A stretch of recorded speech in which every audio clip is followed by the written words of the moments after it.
There's really nothing subtle about this show, is there?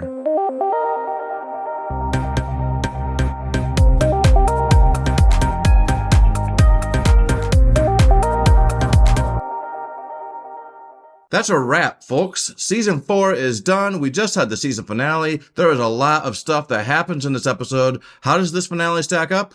Let's discuss. January 6th is finally here, the day that everything in this season has been leading to. At the end of last week's episode, we learned that Annie has been kidnapped, or adult napped, I guess, taken by that skin changer person. This ends up leading to a really funny scene early on in the episode, and Huey ends up getting engaged, and the two have a lot of sex. Was that part of the Skinwalker's plan, or was that just for fun? I'm just wondering. It's actually kind of fascinating when you see revenge plots involve sex. Remember Talia al Ghul from The Dark Knight Rises? Did she have to have sex with Bruce Wayne? I'm not sure, but did she? She absolutely did. Of course, Huey does eventually realize that there's something wrong with Annie when they are inside of the vault trying to protect the president, and Annie is sitting there complaining about how hot it is. In last week's episode, the Skinwalker was also complaining about it being hot, so that is how Huey put it together. Now, I am wondering why the Skinwalker is so hot. Is it because the Skinwalker, he or she, is literally wearing someone's skin? Is it like a full-body coat? I'm just curious, what do you guys think is causing that symptom? Put your thoughts on that in the comments. Homelander and Ryan have a bit of a falling out in this episode because Homelander is looking through Ryan's backpack and he sees a photo that has Butcher in it. It really sets him off. He burns the whole room with his laser eyes. This is a perfect example of why you shouldn't be snooping through people's stuff. All you're gonna find is things that you don't really want. He tries to get Ryan to come to him so he can, I guess, spank him or scold him or something, and Ryan storms out. Damn adolescents. Later on in the episode, Ryan and Butcher actually meet up, where Butcher tries to convince him one last time to leave Homelander's side. He even ends up revealing that he wants him to help fight Homelander. Ryan really doesn't like this, and he also really doesn't like the way this conversation was set up. He feels like he was put on the spot. Not to mention finding out that he is in a room designed to entrap him.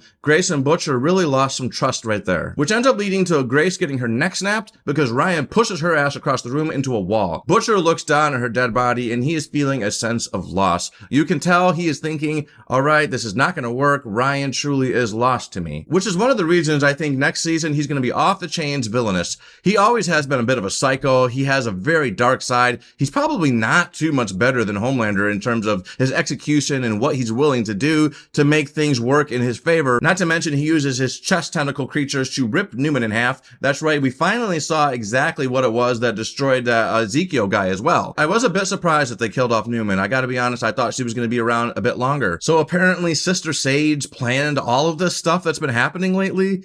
I think that's a bit of a reach, but you know, she is smarter than me, so what do I really know? How many of you guys were thinking that Firecracker's breast milk might already be poisoned? Because obviously Firecracker was sitting there coughing and hacking during the meeting, and it was very much annoying Homelander. That was very funny. I just love when Homelander gets frustrated. But I kept thinking to myself, man, maybe they already got the poison into Firecracker. But there really hasn't been an opportunity for anyone to give her a poison, right? Not to mention Frenchie is still working on making a replica of that poison. So maybe someone else poisoned her? Maybe Sister Sage? We finally get to see that Frenchie moment that people have been dying to see. And by the way, I called it. I said a couple videos ago that Kimiko was going to speak this season, and sure shit, she did. And for the exact reason that I said she was going to. Her love for Frenchie. I gotta say, I just love when I'm occasionally right about things. People were complaining a lot that Frenchie kind of went gay this season. Personally, I always got bisexual vibes from him. People really tend to underestimate how many people in this country and this planet are not 100% heterosexual. I know you guys think you have the market on everything, but you don't. The penis guy is back.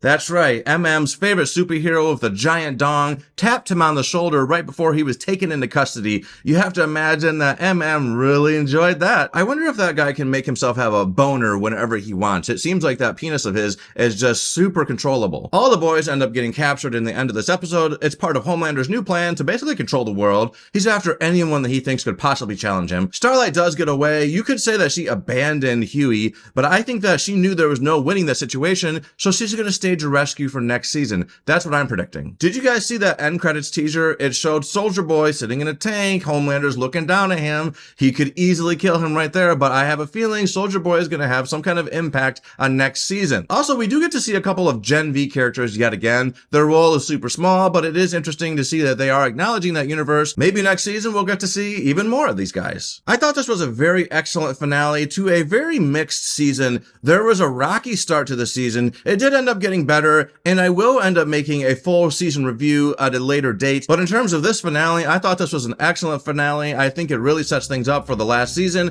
I'm excited to see where it's going to go. What did you guys think of this finale? Did you like this episode? Please put your thoughts on that in the comments. Did you like this video? If you did, please hit the like button. And if you want to hear more of my opinions, then subscribe to this channel, man. Later.